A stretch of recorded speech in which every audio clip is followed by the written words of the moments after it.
하나님 말씀 베드로 후서 1장 5절에서 11절까지 보도록 하겠습니다.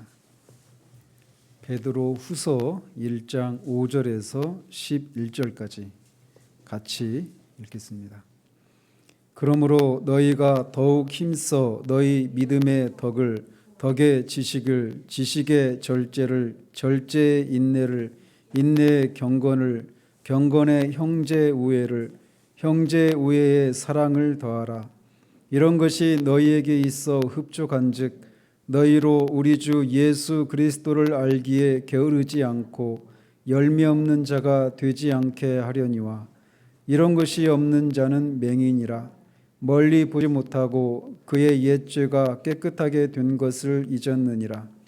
그러므로 형제들아 더욱 힘써 너희 부르심과 택하심을 굳게 하라. 너희가 이것을 행한즉 언제든지 실족하지 아니하리라. 이같이 하면 우리 주 곧 구주 예수 그리스도의 영원한 나라에 들어감을 넉넉히 너희에게 주시리라. 아멘. 지난주에는 18장 2항을 통해서 구원의 확신의 여러 가지 종류, 단계에 대해서 살폈습니다. 거짓말하실 수 없는 하나님의 말씀이 그러하기에 그 말씀을 믿으면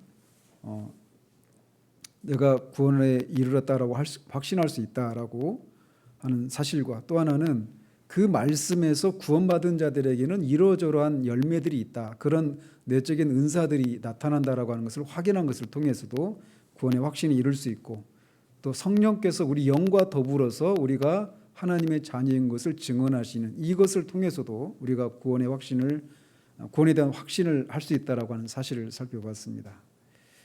오늘은 사망을 살펴보도록 합니다. 사망 같이 읽겠습니다. 절대로 틀림없는 이 확신은 믿음의 본질에 속한 것이 아니라 참 신자가 그 확신에 참여하기 전에 그는 오래 기다리고 많은 어려움으로 갈등할 수 있다. 그러나 그는 성령으로 말미암아 하나님이 자신에게 값없이 주신 것들을 알 수 있기 때문에 특별한 계시 없이도 통상적인 수단들을 올바르게 사용함으로써 그 확신에 도달할 수가 있다. 그러므로 모든 신자는 자신의 부르심과 택하심을 확실하게 하기 위하여 열심을 다할 의무가 있다. 그렇게 함으로써 그의 마음은 성령 안에서 평강과 희락으로 넓어지고 하나님께 대한 사랑과 감사로 넘치며, 그리고 순종의 의무에 있어서 힘있고 자발적인 마음으로 넓어진다. 이러한 것들은 확신에서 오는 당연한 열매들이다. 따라서 이 확신은 사람들을 결코 방탕한 생활로 이끌지 않는다. 그래서 사망에서 다루고 있는 것은 이 확신은 구원에 있어서 본질에 해당되느냐 본질에 해당되지 않느냐, 이 사실 하나와 구원의 확신이 어떤 열매를 가져다 주는지와 같은 이런 내용들을 다루고 있습니다. 그래서 첫 번째 진술에 절대로 틀림없는 이 확신은 믿음의 본질에 속한 것이 아니라 참 신자가 그 확신에 참여하기 전에 그는 오래 기다리고 많은 어려움으로 갈등할 수 있다라고 말하고 있습니다. 그래서 구원의 확신이 있느냐 없느냐, 이것은 그 사람이 구원을 받느냐 안 받느냐를 결정하는 그런 본질적인 것이 아니다라고 말을 하고 있는 겁니다. 구원의 확신은 그리스도를 자신의 구원자로 믿는 것과 같이 구원의 본질적인 것이 아니라고 이 웨스트민스터 신앙 고백서 작성자들은 그렇게 진술하고 있습니다. 우리가 그리스도인이라고 하면 에베소서 1장 1절에서도 말씀드렸잖아요. 예수 그리스도 안에서 신실한 자들에게 편지한다라고 할 때 그리스도인에 대한 첫 번째 정의는 그리스도인은 무엇인가를 믿는 자들이다라고 말씀을 드렸어요. 특별히 그리스도의 인격과 그가 하신 일들에 대해서 성경이 말하는 대로 믿는 사람, 그 사람이 그리스도인이라고 할 수 있는데, 그것과 관련해서 우리가 구원을 받기 위해서는 그리스도인들은 수많은 그런 교리들을 믿어야 합니다. 그런데 모든 그리스도인들이 자신들이 믿는 그 교리에 모든 그리스도인들 간에 서로 일치가 되어 있는 것은 아니라는 사실이에요. 그런 이유로 다양한 교단과 교파가 나뉘게 되는 거죠. 그렇지만 이런 불일치에도 불구하고 교단과 교파를 뛰어넘어서 모든 진정한 그리스도인은 구원을 얻는 데 있어서 필연적으로 믿어야 하는 그런 본질적인 내용에 있어서, 본질적인 교리에 있어서는 일치를 이룹니다. 예를 들어서 우리가 그리스도의 신성이, 그리스도가 하나님의 아들이시다라고 하는 것을, 그것을 믿는 것은 우리 구원 얻는 믿음에 있어서 본질적인 것이다라고 우리는 믿습니다. 성경이 말하는 대로.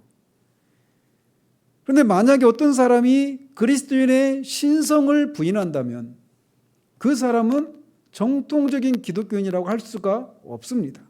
이를테면 몰몬 교도들이나 여호와의 증인들이 그런 사람들이죠.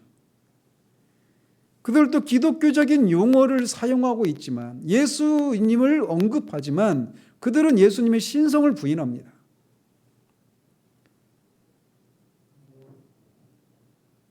이런 어떤 그래서 그리스도의 신성과 같이 구원 얻는 데 있어서 필연적으로 믿어야만 하는 그런 것에 있어서는 교단과 교파를 떠나서 그 사람이 진정한 그리스도인이라면 그런 본질적인 교리에서는 일치를 해요. 마찬가지로 이신칭의 교리도 마찬가지죠. 오직 믿음으로만, 예수 그리스도의 인격과 그가 하신 일들을 믿는 믿음으로만 우리가 의롭다함을 받는다. 이게 성경이 말하는 정통 교리인데, 로마 카톨릭의 경우에는 이신칭의로 부족하고 거기에다가 선행이라고 하는 것이 덧입혀져야 되고, 믿음으로 의롭게 된 그 칭의 상태도 우리들이 죄를 짓는 것에 의해서 잃어버릴 수도 있다라고 성경이 말하지 않는 것들을 덧붙이고 있단 말이죠.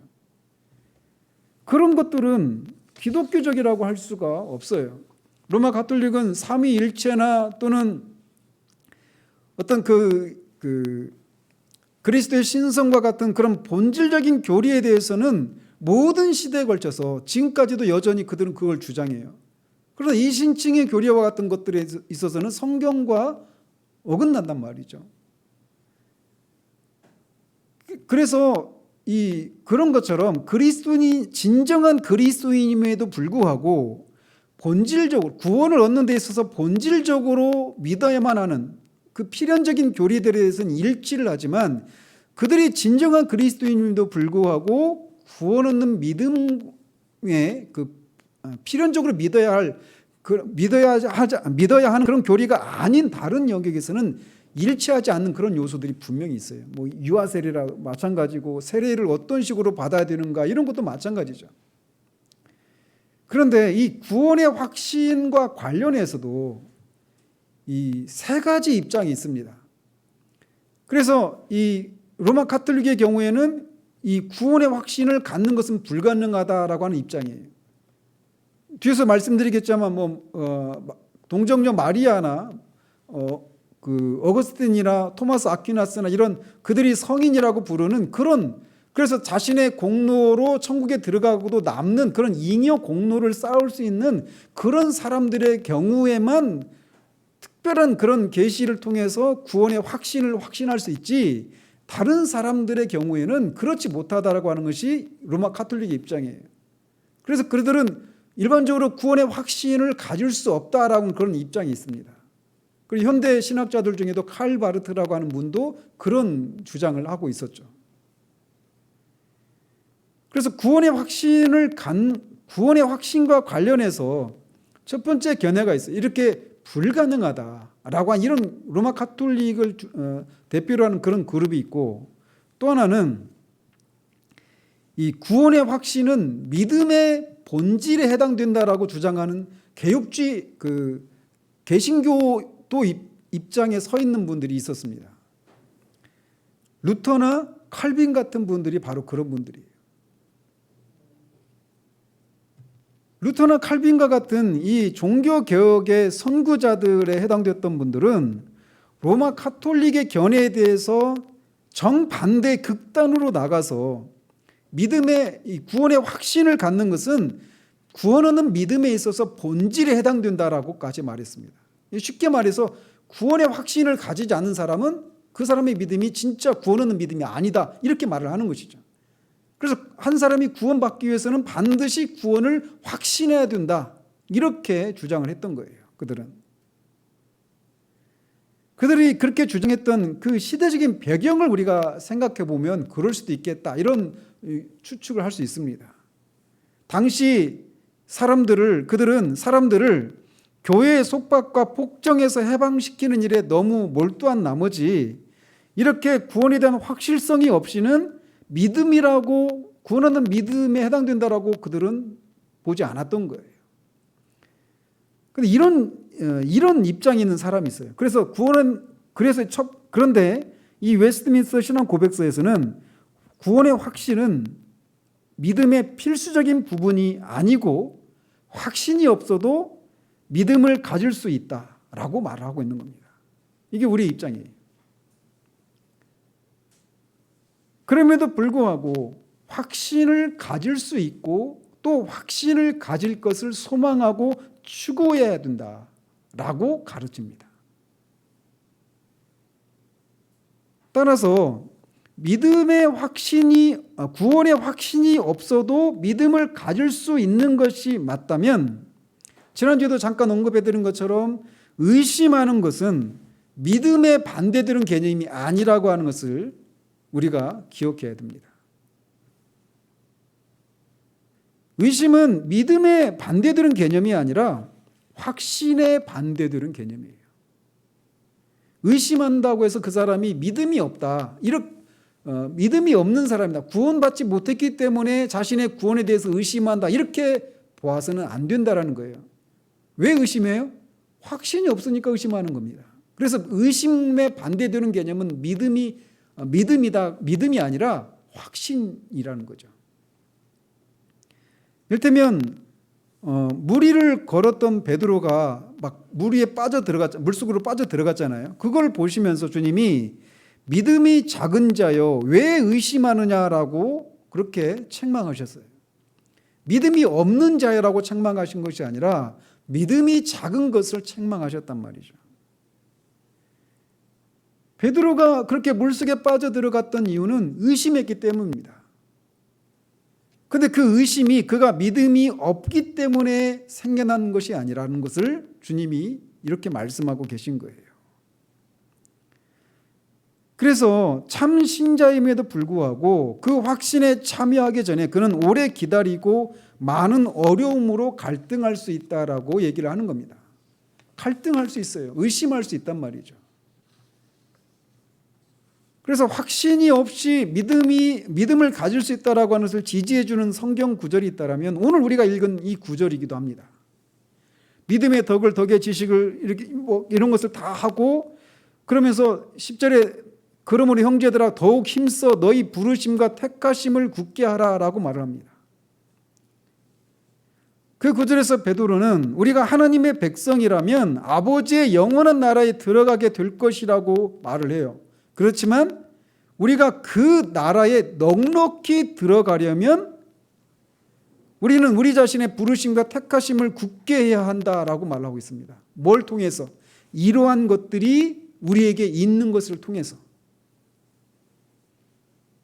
즉 우리가 우리의 부르심과 택하심을 우리가 결정할 수는 없지만 그것을 굳게 할 수는 있다는 거죠. 그것을 확고하게 우리가 아버지의 영원한 나라에 들어갈 것을 확신하게 하는 것은 견고하게 하는 것은 우리가 할 수 있다는 거예요. 그렇기 때문에 이 구절도 확신이 없어도 믿음을 가질 수 있다라고 하는 것을 암시해 주고 있는 구절 중에 하나일 수 있습니다. 또 요한일서를 쓴 목적을 사도 요한은 5장 13절에서 이렇게 말을 합니다. 내가 하나님의 아들의 이름을 믿는 너희에게 이것을 쓰는 것은, 자, 어떤 사람에게 이 요한서신을 쓰고 있어요? 하나님의 아들을 믿는 너희, 이 사람들은 그리스도인입니까? 아닙니까?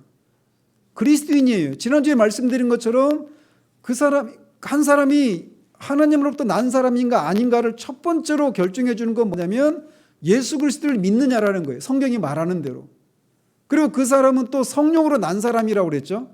성령님이 그 안에 거하시는 사람이라고 말씀을 드렸어요. 그러면서 또 성령님이 내 안에 거하시는지 아닌지를 알 수 있는 첫 번째 표지도 뭐라고 그랬어요? 예수 그리스도를 성경대로 믿는가? 그것을 알 수 있다고 말씀드렸어요. 그런 것처럼 내가 하나님의 아들의 이름을 믿는 너희에게 라고 말하고 있어요. 분명히 이 편지를 받고 있는 사람들은 그리스도인들입니다. 구원받은 사람들이에요. 그런데 그런 너희에게 이것을 쓰는 것은 너희로 하여금 너희에게 영생이 있음을 알게 하려 함이라. 이렇게 말하고 있어요. 다시 말하면 이 사람들은 그리스도인인데도 그들에게 영생이 있는 것을 알고 있다, 모르고 있다? 모르고 있다라는 거예요. 모르거나 또는 의심하고 있다라는 겁니다. 그렇기 때문에 영생을 가진 사람들의 표지가 무엇인가, 이 얘기들을 사도 요한이 요한서신에서 그렇게 여러 가지 표지들을 제시하고 있었던 것이에요. 그들은 분명히 구원받은 사람들임에도 불구하고 그런 구원하는 믿음을 가지고 있었던 사람들임에도 불구하고 확신은 하고 있지 못했던 사람들이었다라고 해서 알 수 있는 겁니다. 첫 번째 진술이 그것을 말해주고 있어요. 구원의 확신은 믿음의 본질이 아니다. 그래서 참 신자임에도 불구하고 이 확신에 이르기까지 오랜 기간 기다리기도 하고 갈등을 겪을 수도 있다. 갈등을 겪어야 한다거나 오래도록 기다려야 한다거나 이걸 말하고 있는 게 아니에요. 그럴 수 있다라는 겁니다. 어떤 사람은 구원받은 순간 자신이 구원받은 사람이라고 할 것을 확신하고 그 상태를 유지하는 사람이 있습니다. 그러나 많은 사람의 경우에는 그렇지 않은 것이 보통이에요. 그래서 우리가 통상적으로 내가 구원의 확신을 갖게 된 것이 그때가 내가 구원받은 때다 이렇게 생각하기 쉬운데 그렇지 않을 수도 있다는 거죠. 아시겠죠? 두 번째 진술이 이렇습니다. 그러나 그는 성령으로 말미암아 하나님이 자신에게 값없이 주신 것들을 알 수 있기 때문에 특별한 계시 없이도 통상적인 수단들을 올바르게 사용함으로써 그 확신에 도달할 수가 있다. 이 진술도 거듭 말씀드리지만 웨스트민스터 신앙고백서가 작성된 것이 1640년대 중반이에요. 그러니까 1517년에 종교개혁이 시작됐으니까 그 후로 130년 정도가 흐른 후에 작성된 거란 말이죠. 그래서 그 당시에도 여전히 로마 카톨릭과의 그런 신학적인 논쟁과 그런 종교적인 갈등이 아직도 그렇게 힘을 발휘하고 있었던 시대였어요. 그렇기 때문에 이 웨스트민스터 신앙고백서를 작성하는 분들도 로마 카톨릭의 그 가르침에 대해서 반박하고자 하는 그런 시대적인 배경을 가지고 있었단 말이에요. 그래서 이 두 번째 진술 역시 로마 카톨릭의 잘못된 교리를 염두에 둔 진술이라고 할 수 있습니다. 그렇다면 여러분 이 두 번째 진술에서 이 로마 카톨릭의 이 구원의 확신과 관련된 로마 카톨릭의 잘못된 가르침을 반박하기 위한 진술이다 이렇게 생각할 때 이 두 번째 진술에서 이 핵심적인 단어가 뭐라고 생각하십니까? 어떤 부분이 핵심적인 부분이에요? 예? 특별한 계시 없이도라고 하는 구절이에요. 특별한 계시 없이도. 그래서 앞에서도 제가 말씀드린 것처럼 로마 카톨릭 교회는 하나님이 그리스도인에게 어떤 비범하고 특별한 계시를 주지 않으시면 구원의 확신을 가질 수 없다라고 가르쳤어요. 로마 카톨릭은. 그래서 마리아나 성 프란시스나 토마스 아퀴나스 같은 그런 사람들은 특별한 계시를 받은 사람들이고 그래서 자신의 구원에 대해서 완전한 확신을 가질 수 있었던 사람들이다라는 거죠. 그래서 그런 사람들은 성이라고 하는 세인트라고 하는 용어를 그들 앞에 붙이는 거예요. 그들의 이름 앞에. 그렇지만 일반 신자는 통상적인 수단으로는 개인적인 구원의 확신을 가질 수가 없다. 이게 로마 카톨릭의 입장이었어요. 그렇지만 웨스트민스터 신앙고백서는 그것과 반대로 통상적인 수단으로 말미암아 구원의 확신을 상당히 획득할 수 있다라고 단언하고 있는 겁니다. 분명히 앞에서도 말씀드린 것처럼 참 신자임에도 불구하고 구원의 확신에 이르기까지 상당 기간 동안 많은 투쟁과 어려움을 겪을 수 있어요. 그럼에도 불구하고 우리는 어떤 특별한 계시 없이도 구원의 확신이라고 하는 그런 목표에 순조롭게 도달할 수 있습니다. 그래서 우리가 확신을 얻는 데 있어서 통상적인 수단이라고 하는 게 뭘까요? 말씀이에요, 말씀.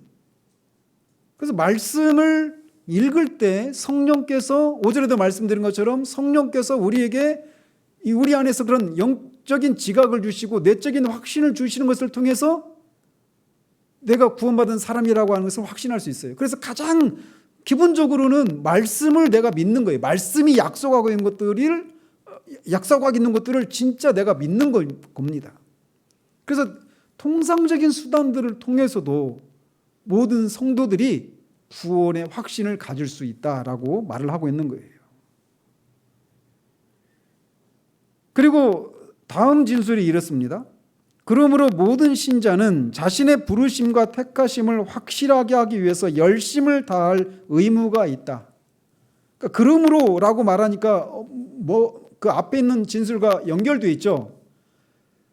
그러니까 통상적인 수단들을 가지고도 구원의 확신에 이를 수 있으므로 이렇게 말을 하는 거예요.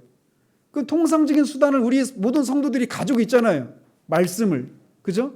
그 말씀을 가지고 있으니까 자신의 부르심과 택하심을 확실하게 하기 위해서 열심을 다할 의무가 있다라고 말을 하는 겁니다.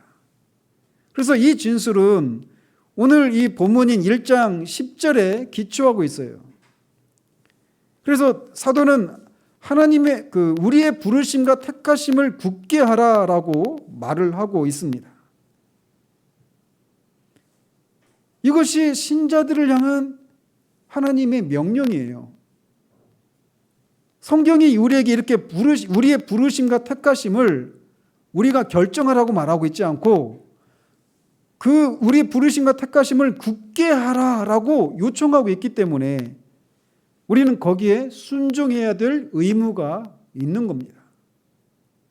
그러니까 구원을 받았는가 받지 않았는가라고 묻는 질문에 거기에 대해서 내가 구원을 받았는지 안 받았는지 확실히 모른다라고 말하는 것은 겸양의 미덕이 아닙니다. 성경은 우리에게 구원의 확신을 가질 것을 촉구하고 있어요. 그것에 대해서 열심을 내라고, 그것이 우리의 의무라고 말하고 있단 말이에요. 그게 구원의 본질은 아니지만 구원의 확신을 갖는 것이, 뒤에 살펴보겠지만 구원의 확신을 갖는 것과 갖지 못하는 그 삶의 양상이 너무나 큰 차이가 있기 때문에 구원받은 참 신자라면 구원의 확신을 갖기 위해서 열심을 내는 것이 필요하다라고 말하고 있는 것입니다. 이렇게 하는 것은 구원의 확신을 내가 구원을 받았구나라고 하는 것을 확신하는 것을 확신을 갖는 것이 우리의 의무이기도 하지만 동시에 그것은 우리에게 말할 수 없이 많은 유익을 끼치는 것이기도 하단 말이죠. 그럼 어떤 유익을 얻게 될까요? 구원의 확신을 갖게 됐을 때. 다음 진술이 그렇게 말합니다. 그렇게 함으로써, 즉 우리가 우리의 부르심과 택하심을 굳게 하기 위해서 열심을 내므로써, 이런 말이에요. 그의 마음은 성령 안에서 평강과 희락으로 넓어지고 하나님께 대한 사랑과 감사로 넘치며, 그리고 순종의 의무에 있어서 힘있고 자발적인 마음으로 넓어진다. 이러한 것들은 확신에서 오는 당연한 열매들이다 라고 말하고 있습니다. 그래서 오늘 본문에서 우리가 볼 수 있는 것처럼 우리가 열매 맺는 그리스도인이 되기 위해서 구원의 확신을 추구하라고 강력하게 요청받고 있어요. 그래서 우리가 열매를 맺는 그리스도인이 되기 위해서 구원의 확신을 추구하라고 요청하고 있는데, 거기에 해당되는 덕목들을 보십시오. 믿음, 덕, 지식, 절제, 인내, 경건, 형제오의 사랑. 이 내용들은 갈라디아서 5장에서 말하고 있는 성령의 열매와 매우 많은 부분에서 일치하고 있는 유사한 그런 열매들입니다. 그러면서 갈라디아서 5장에서 말하고 있는 성령의 열매 그 9가지 특징 중에 다시 말씀드리지만 성령의 열매는 9가지가 아닙니다. 성령의 열매가 하나인데 그 하나가 9가지 양상으로 나타나는 것이죠. 사과맛은 하나죠. 근데 사과맛 안에 신맛도 있고 단맛도 있는 것처럼 성령의 열매라고 하는 하나의 열매 속에 그런 다양한 그런 특징들이 나타나는 거예요. 그런데 그 성령의 열매 중에 특별히 이 진술서에서 언급하고 있는 게 뭐냐면 평강과 희락입니다. 그래서 성령 열매의 그 9가지 특징이 뭐예요? 사랑과 희락과 화평과 오래 참음과 자비와 양성과 충성과 온유와 절제, 이거란 말이에요. 사희와 오자양 충원절, 이렇게 외우시면 돼요. 자, 그래서 그 9가지 특징 중에 특별히 평강과 희락이 뭐예요? 기쁨이죠. 이것을 언급하고 있어요. 이 평강과 희락, 평강과 기쁨이 어떤 서신의 큰 주제입니까? 바울 서신이 아니라 바울 서신 중에 어떤 서신? 빌립보서잖아요. 빌립보서의 큰 주제가 평강과 기쁨이에요. 주 안에서 항상 기뻐하라. 하나님의 그 평강으로 평안하라. 그래서 구원의 확신을 가지게 되면 거기에서 나타나는 첫 번째 유익이 무엇이냐면 우리가 그런 평강과 기쁨을 누리게 된다는 겁니다. 사실 우리가 평강과 기쁨을 누린다라고 할 때 우리는 많은 경우에 우리에게 주어져 있는 어떤 이 세상에 우리가 평강을 누릴 만하고 기뻐할 만한 어떤 손에 쥘 만한 눈에 보이는 어떤 그런 것들이 우리에게 주어졌을 때 우리가 평강을 누리고 기쁨을 누릴 수 있다라고 생각하는 것이 일반적인 것들이에요. 그죠? 그러나 성경이 우리가 하나님이 어떤 분이시고 또 하나님 앞에 우리가 어떤 사람들이고 그런 우리를 위해서 하나님께서 그리스도를 통해서 이루어 놓으신 일들이 무엇인지 이 구원에 속한 그런 진리들을 우리가 안다라면 우리는 그래서 그 하나님의 은혜로 우리가 구원을 받았다라고 하는 그 사실 하나만이라도 우리가 확신하고 있다라면 우리는 우리의 삶에 어떤 상황 가운데 있더라도 우리는 기쁨과 평강을 누릴 수 있게 되는 거예요. 그래서 구원의 확신을 갖게 됐을 때 첫 번째 우리가 찾아오는 거 뭐냐면 평강을 누리는 거예요. 평강을 누리고 기쁨을 누리는 것입니다. 그래서 우리가 가난에 찌들려 있고 직장을 잃어버리고 또 몸이 아프고 이 세상에서 많은 고난을 겪는다 하더라도 이 그리스도를 통한 하나님의 그 완전한 구원, 은혜로만 받는 그 구원을 우리가 받은 사람들이라는 사실들을 확신하게 된다면 우리는 어떤 형편 가운데서도 자족할 수 있는 사람이 되는 거예요. 평강을 누릴 수 있고 주 안에서 항상 기뻐할 수가 있는 겁니다. 사도 바울은 고린도후서 11장에서 수많은 종류의 고난에 대해서 자신이 받은 고통에 대해서 열거하고 있습니다. 그럼에도 불구하고 그는 기쁨의 사도였어요. 그런 고통이 그 안에 그 사도의 마음 안에 있는 기쁨을 빼앗아갈 수가 없었단 말이죠. 바울은 자신이 주님이 마태복음 13장에서 말하고 있는 것처럼 값비싼 진주를 소유한 사람이라는 사실들을 바울은 확신하고 있었습니다. 그래서 자신이 갖고 있는 것을 그렇게 자신이 그 값비싼 진주를 가지고 있는 사람이라고 하는 것을 확신하고 있었기 때문에 그것을 주시고 그것을 자신이 누리고 있는 것에서 오는 그런 기쁨을 그 어떤 것으로도 빼앗을 수가 없었고 그것을 기뻐하는 것을 물려하지 않았어요.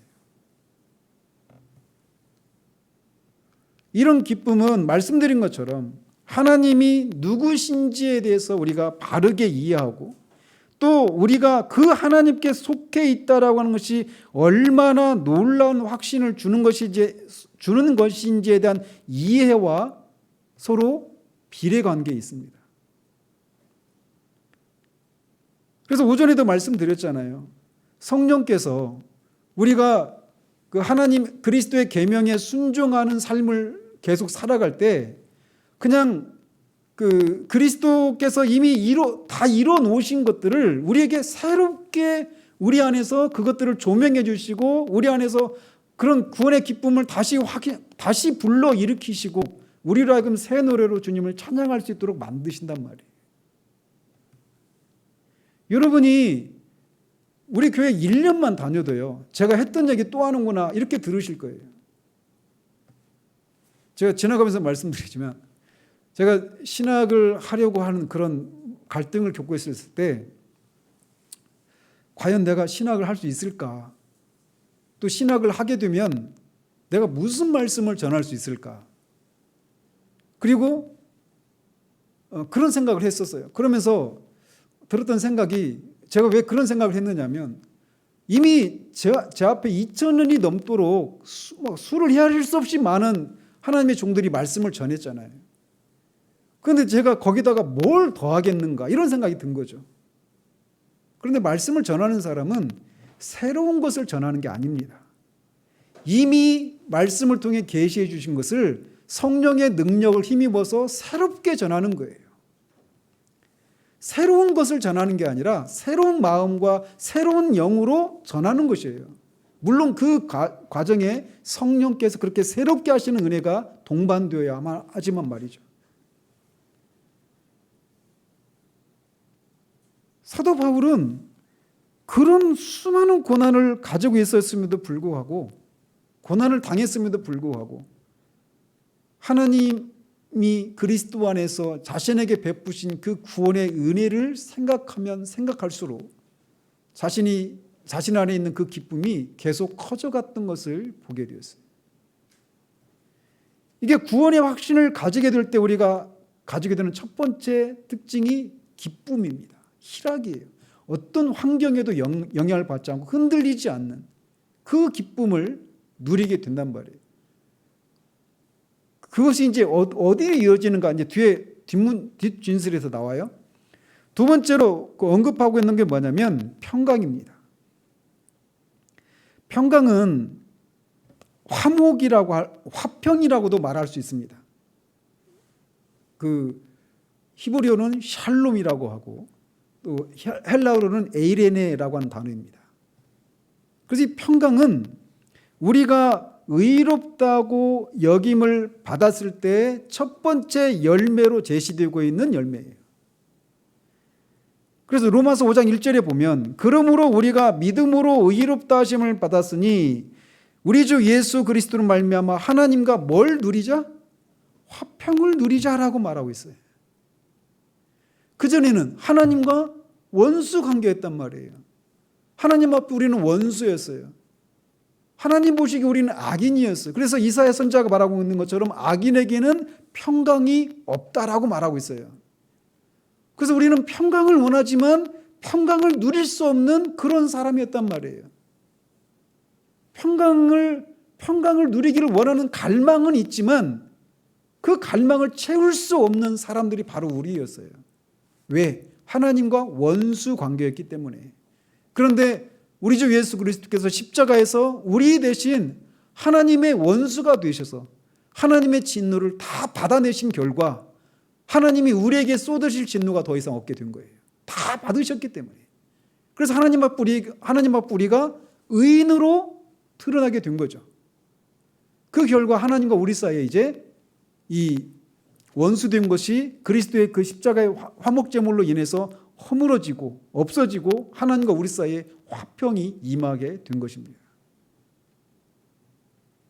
물론 하나님과 우리가 예수 그리스도를 믿게 됐을 때 처음 찾아오는 게 하나님과의 그런 화평을 누리는 데서 오는 그 평강이에요. 그래서 사람마다 정도의 차이는 있지만 우리가 죄인이라는 사실들을 인식하게 됐을 때 우리가 죄인이라는 사실들을 인식하게 될 때 하나님을 향해서 우리가 어떤 막 하나님을 추구하고 막 그렇게 됩니까? 아니죠. 하나님이 어떻게 돼요? 우리에게 어떤 분으로 다가옵니까? 우리가 죄인이라는 사실들을 깨달았을 때 하나님은 공포의 대상이에요. 왜냐하면 그 하나님 앞에 내가 죄인이기 때문에 하나님이 나를 심판하실 것을 알기 때문인 거예요. 저는 그 사실들이 일어날 때 막 잠을 자는 게 두려웠었습니다. 자고 일어났다가 제가 원하지 않는 지옥에 떨어질 것에 대한 두려움 때문에 말이죠. 그래서 내가 하나님 앞에 죄인이라는 사실들을 깨닫게 된다라고 하는 그 사실은 내가 하나님의 심판을 받는 존재라고 하는 것을 인식하는 것과 같이 가는 거예요. 그래서 하나님이 두렵죠. 그러는 동안에는 두려운 거예요. 언제 내가 원하지 않는 방식으로 죽음을 맞아서 그 하나님 앞에 서게 될지도 모른다라고 하는 그 두려움이 우리의 삶 가운데 늘 엄습해 있기 때문에 모든 것 속에서 그 두려움이 막 있는 거예요. 그러니 그런 심령 가운데 평화가 있을 수 있겠습니까? 절대로 없죠. 그런데 그리스도를 믿는 그리스도께서 이루신 일들이 무엇인가를 성령의 조명하심을 통해 알게 되고 그에게 그분께 우리의 모든 것을 다 맡기게 되었을 때 우리가 하나님으로부터 의롭다함을 받게 되는 거예요. 그 증거가 뭐냐면 우리 마음에 화평이, 평강이 임하는 겁니다. 그런 순간 하나님을 향해서 우리가 하나님을 찾고 추구하고 하나님의 은혜를 우리가 갚을 수 없지만 그럼에도 불구하고 은혜를 보답하고자 하는 그런 삶을 살게 되는 거예요. 이렇게 하나님과 화평을 이루게 되는 순간, 그리스도를 믿는 순간 하나님과 화평을 이루게 되지만 그 사실이 우리가 세상과 육신과 마귀와의 투쟁이 끝나는 것을 의미하는 건 아닙니다. 오히려 그때부터 이게 더 시작이 돼요. 그전에 우리가 그 속에 속해 있었기 때문에 그것과 투쟁하고 이런 게 없었어요. 그런데 거기에서 나오는 순간, 그것들과 분리되어 있는 내 자신을 발견하는 순간부터 이것이 우리 안에서 이제 맞서고 우리를 거스른다라고 하는 것을 알게 돼요. 역설적이게도.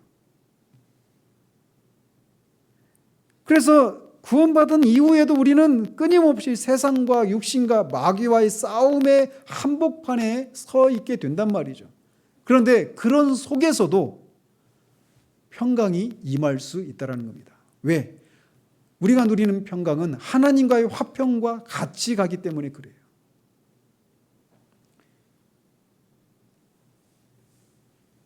그리스도께서 이 땅을 떠나시면서 그의 제자들에게 남겨주신 유산이 바로 이 평강이었습니다. 요한복음 14장 1, 2절 또 27절에서 이렇게 말씀하셨어요. 너희는 마음에 근심하지 말라. 하나님을 믿으니 또 나를 믿으라. 내 아버지 집에 거할 곳이 많도다. 그렇지 않으면 너희에게 일렀으리라. 내가 너희를 위하여 거처를 예비하러 가노니. 그러면서 27절에 평안을 너희에게 끼치노니 곧 나의 평안을 너희에게 주노라. 내가 너희에게 주는 것은 세상이 주는 것과 같지 아니하니라. 너희는 마음에 근심하지도 말고 두려워하지도 말라라고 말씀하셨습니다. 주님이 제자들에게 말씀하신 것이 바로 이거였어요. 그리고 부활하시고 제자들을 만났을 때 평안하라고 말씀하셨어요.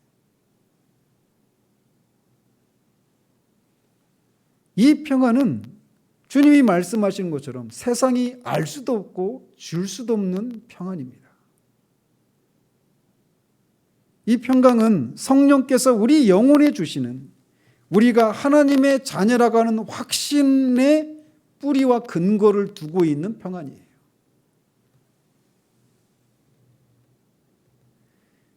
이런 유익이 우리에게 주어지는 거예요. 구원의 확신을 갖게 됐을 때 기쁨과 평강이 우리에게 임한다라는 겁니다. 그리고 이런 종류의 기쁨과 평강은 세상이 알 수도 없고 줄 수도 없어요. 이해할 수도 없습니다. 어떤 환경에도 불구하고 어떤 환경의 영향도 받지 않아요.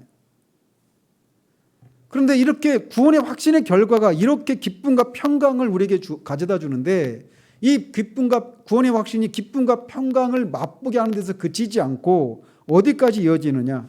하나님께 대한 사랑과 감사로 넘치고 그리고 순종의 의무에 있어서 힘있고 자발적인 마음으로 넓어진다라고 말하고 있습니다.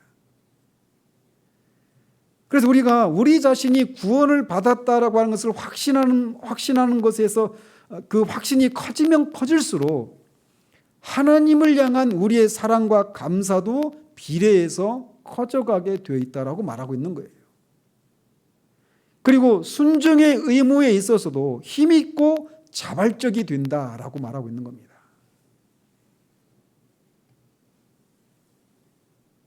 바로 이것이 우리의 구원의 확신을 가지게 될 때 우리가 성화를 촉진시키게 되는 한 가지 방법이 되는 거예요. 구원의 확신을 가지게 되면 기쁨과 평강을 누리게 되고 하나님을 향한 사랑과 감사가 우리의 마음에서 커져가거든요. 그런데 그것 자체가 성화는 아닙니다. 그러나 그것이 우리로 하여금 성화를 촉진시키도록 간접적으로 우리를 도와주시는 거예요. 그렇기 때문에 사탄이 하나님의 백성들을 향해서 하는 일이 뭐겠습니까? 우리로 하여금 이 구원의 확신을 가지지 못하도록 끊임없이 공격하게 하는 거예요. 의심하게 하는 겁니다. 그래서 우리가 에베소서 6장에서 살핀 것처럼 마귀와의 싸움, 전쟁의 그 영적인 전쟁의 그 본질적인 내용은 뭐냐면 구원받은 하나님의 백성들의 그 구원을 빼앗고 우리가 그것을 지키는 싸움이 아니에요. 우리에게 그리스도를 통해서 우리에게 주어진 그 구원은 무엇으로도 뺏길 수가 없습니다.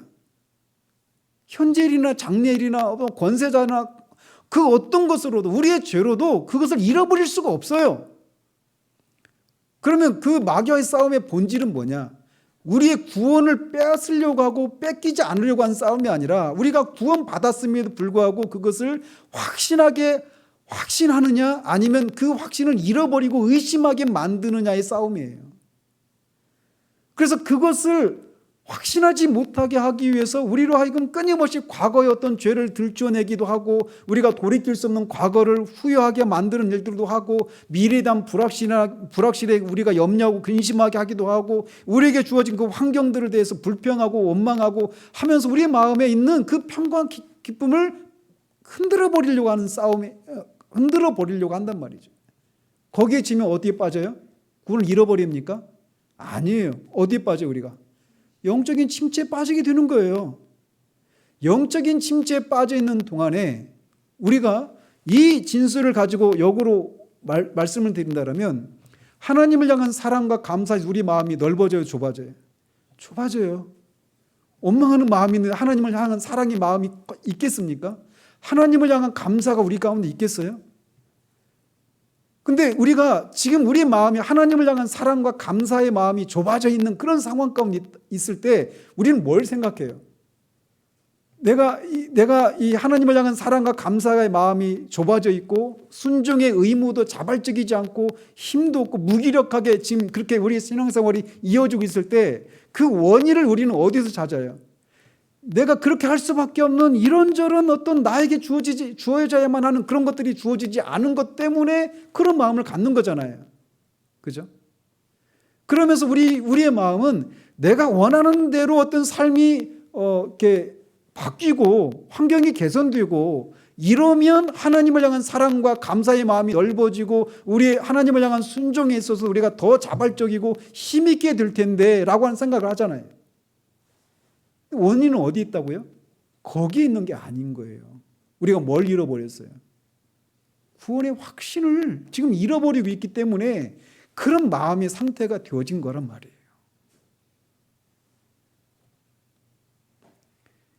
그래서 사탄이 하는 일은 우리가 구원에 대해서 확신을 가지지 못하도록 방해할 수만 있다면 수단과 방법을 가리지 않고 기이한 방법으로 다양한 방법으로 우리를 공격하는 거예요. 그럼 거기에 맞서기 위해서 우리가 필요한 것이 뭡니까? 네?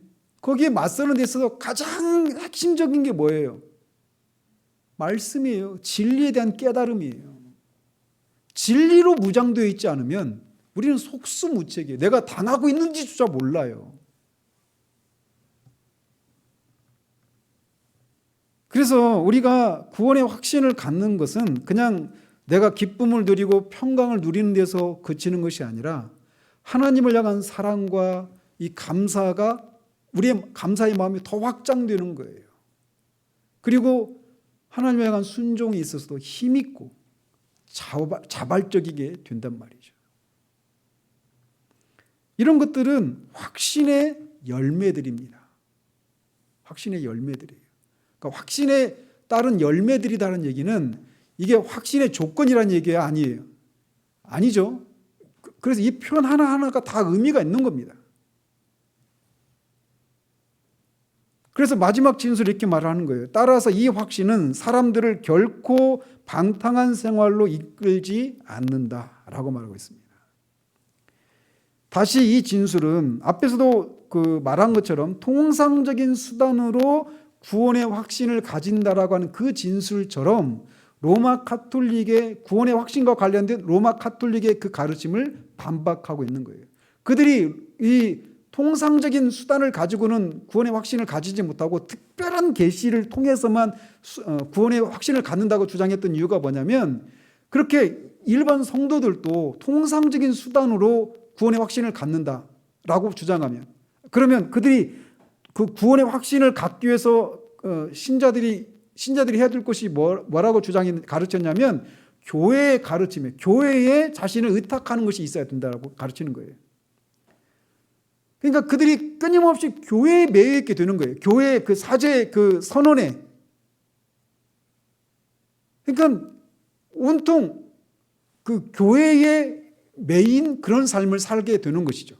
로마 카톨릭의 가르침에 따르면. 그런데 어쨌든 이 그 구원의 확신을 그 통상적인 수단으로는 구원의 확신을 가질 수 없다라고 로마 카톨릭이 가르쳤는데, 그것을 지금 이 마지막 진술이 반박하고 있는 거예요. 그들이 왜 그렇게 주장했느냐? 구원의 확신을 통상적인 수단으로도 가질 수 있다. 모든 성도들이, 특별한 성도들이 아니라 모든 성도들이 그가 참 신자라면 구원의 확신을 가질 수 있다라고 가르친다라면 어떻게 된다라고 그들이 염려했던 거예요? 방탕하게 될 것을 염려했던 거예요. 그죠?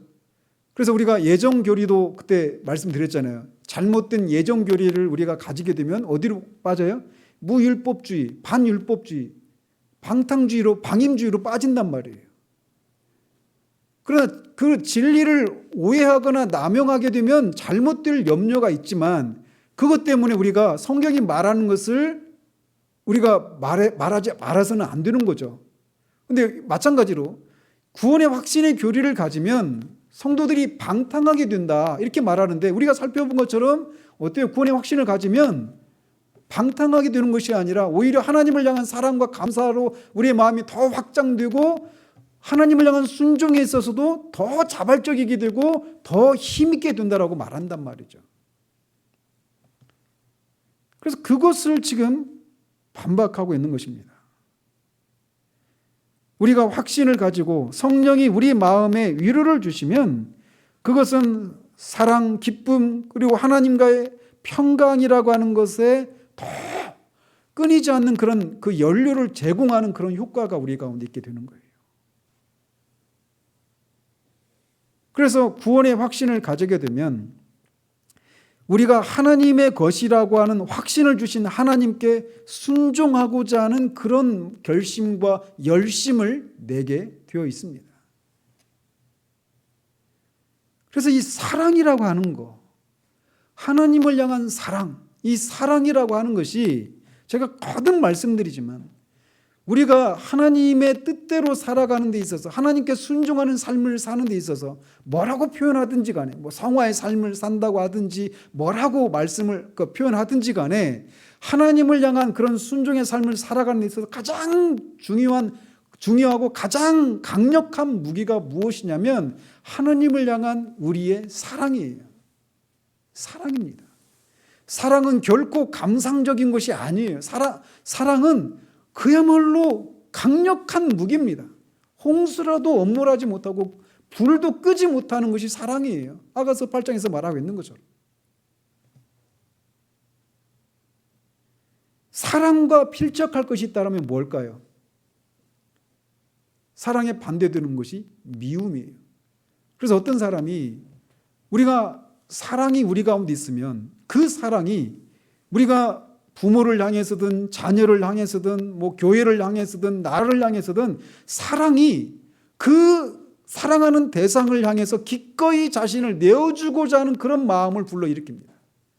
그래서 사랑이 그 한 사람의 삶을 막 이끌어 간다라고 말할 수 있어요. 근데 사랑과 반대되는 미움 역시 한 사람이 자신의 삶을 이끌어가는 원동력으로 작용할 수 있어요.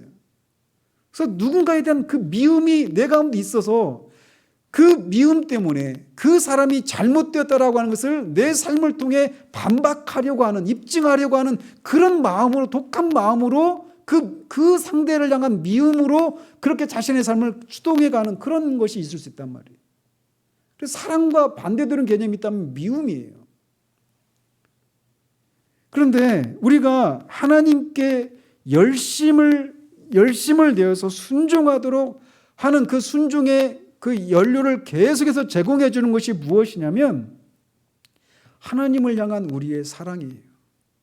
하나님을 향한 우리의 사랑이 우리 가운데 계속 불타오를 때 우리는 하나님을 향한 순종이 식어지지 않습니다. 그런데 하나님을 향한 우리의 사랑은 어디에서 나와요? 이 여기서 살펴보고 있는 것처럼 구원의 확신을 갖는 것에서 나옵니다. 그런데 우리가 구원의 확신을 갖게 될 때, 구원의 확신을 가질 때 항상 동반되는 게 뭡니까? 우리를 향한 하나님의 사랑을 깨닫는 거예요. 우리를 향한 하나님의 사랑을 우리가 구원의 확신을 갖게 될 때 항상 우리를 향한 하나님의 사랑이 같이 동반되는 거예요.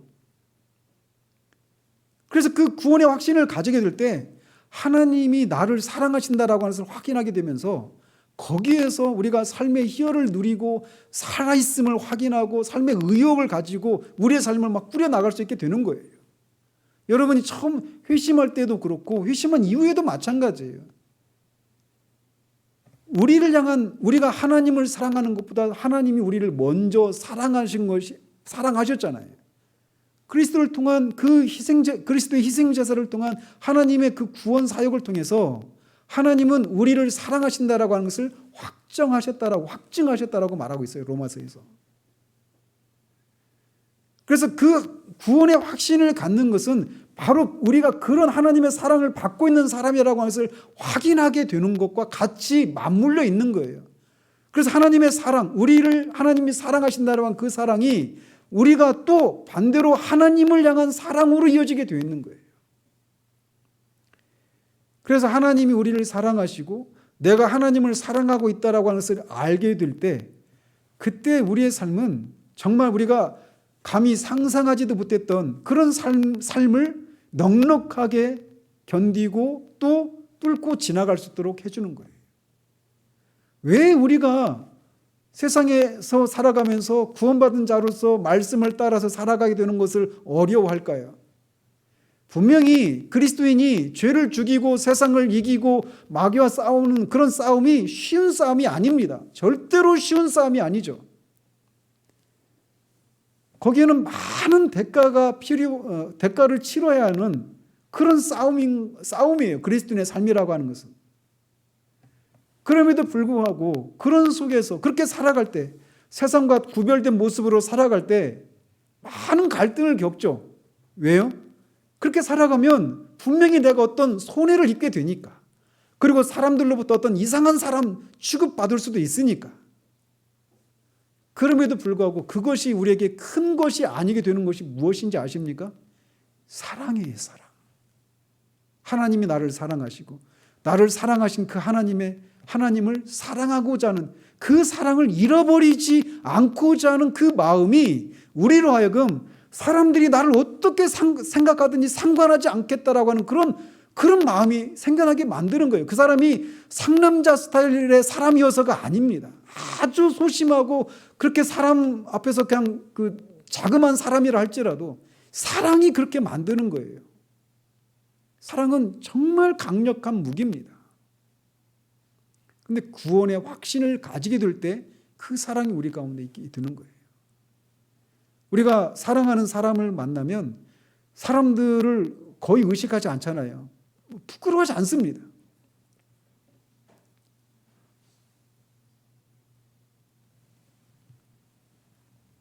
그래서 우리가 하나님이 우리를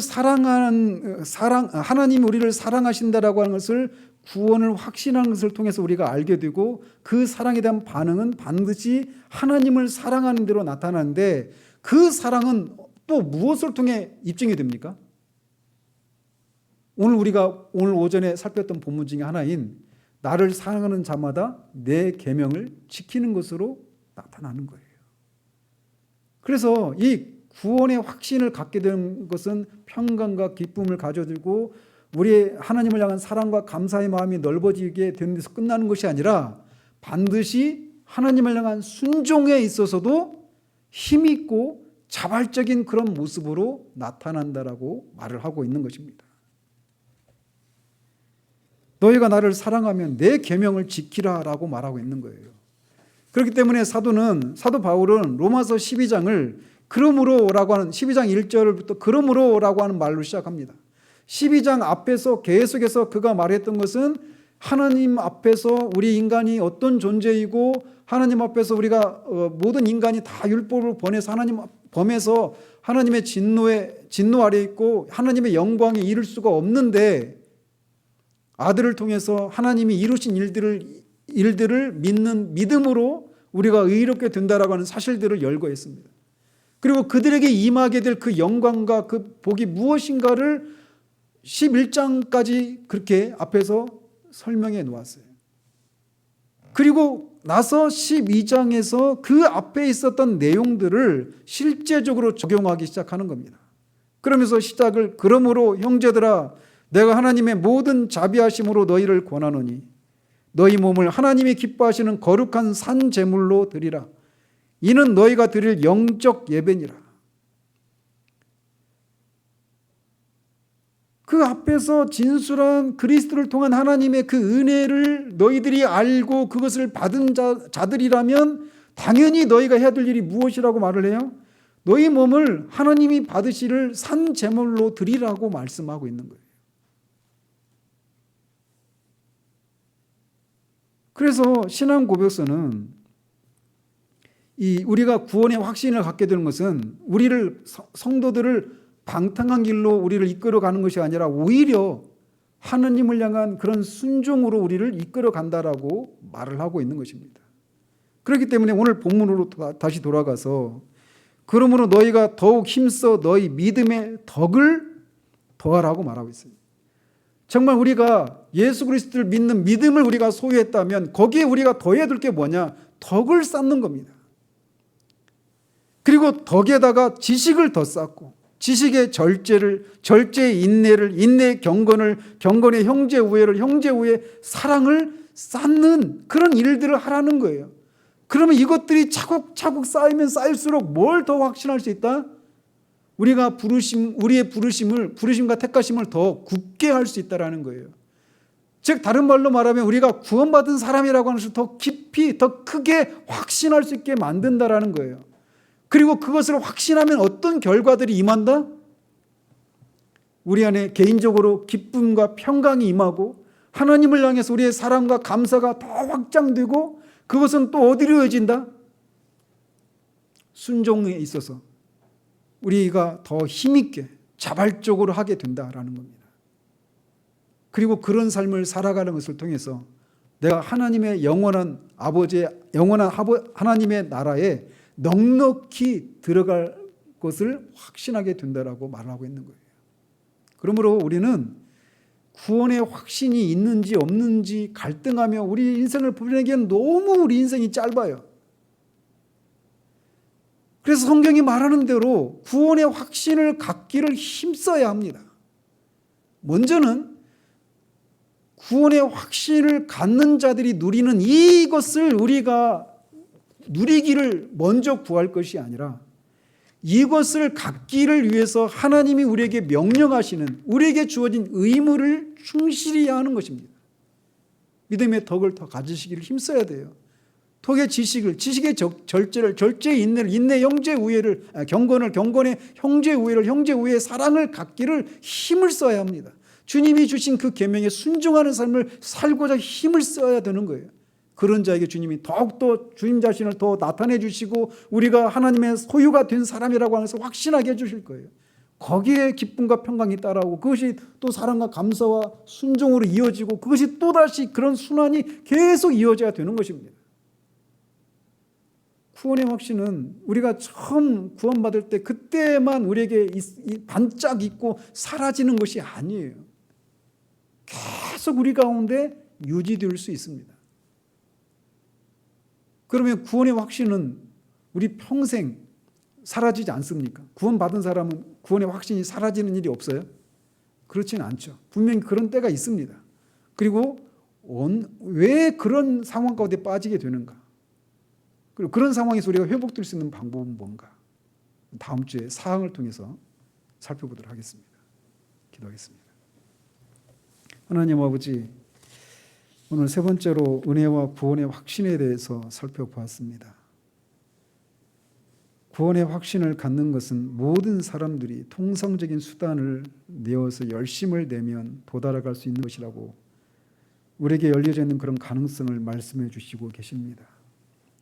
그러나 구원의 확신을 갖는 것이 믿음의 본질에 해당되는 것은 아니기에 참 신자임에도 불구하고 확신을 가지지 못하고 의심할 수도 있고 그런 시기를 오랫도록 가질 수도 있다라고 또 말씀하십니다. 또 구원의 확신을 가지게 되면 기쁨과 평강이 임하고 하나님을 향한 사랑과 감사로 우리의 마음이 확장되고 또 하나님을 향한 순종으로 이어지는데 그 순종이 의무에서 억지로 감당하는 것이 아니라 힘이 있게 되고 자발적으로 감당하게 된다라고 하는 것을 우리에게 말씀해 주고 계십니다. 그렇다면 우리가 오늘날 하나님을 향한 사랑과 감사가 우리 가운데 없고 우리 안에 기쁨과 평강이 사라져 있다라면 그리고 그런 상태로 인해서 하나님을 향한 순종이 정말 힘들기만 하고 자발적인 그런 것에서 나오지 않는 상태라면 우리가 마땅히 가져야 될 이 구원의 확신을 현재적으로 누리고 있지 못한다라고 하는 결론에 도달할 수밖에 없음을 주님 앞에 고백을 드립니다. 그러는 동안에는 하나님께서 그리스도를 통해서 이뤄놓으신 일들의 그 영광스러움과 그 은혜의 풍성함을 증거할 수 없음을 주님이 아십니다. 아버지, 다시금 우리가 어디에서 그 확신을 잃어버리게 만든 일들이 발생했는지를 돌아보게 하시고 돌아볼 때 주의 성령께서 깨닫게 해주셔서 우리가 어떤 대가를 치르더라도 이 구원의 확신을 갖고 거기에서 따라오는 그 삶의 열매들이 우리 가운데 나타나 그 삶을 통해 하나님께 영광을 돌려드리기 위해서 기꺼이 그 모든 것들을 감수해 나가는 우리들 될 수 있도록 도우시기를 원합니다. 예수 그리스도 이름으로 기도합니다. 아멘.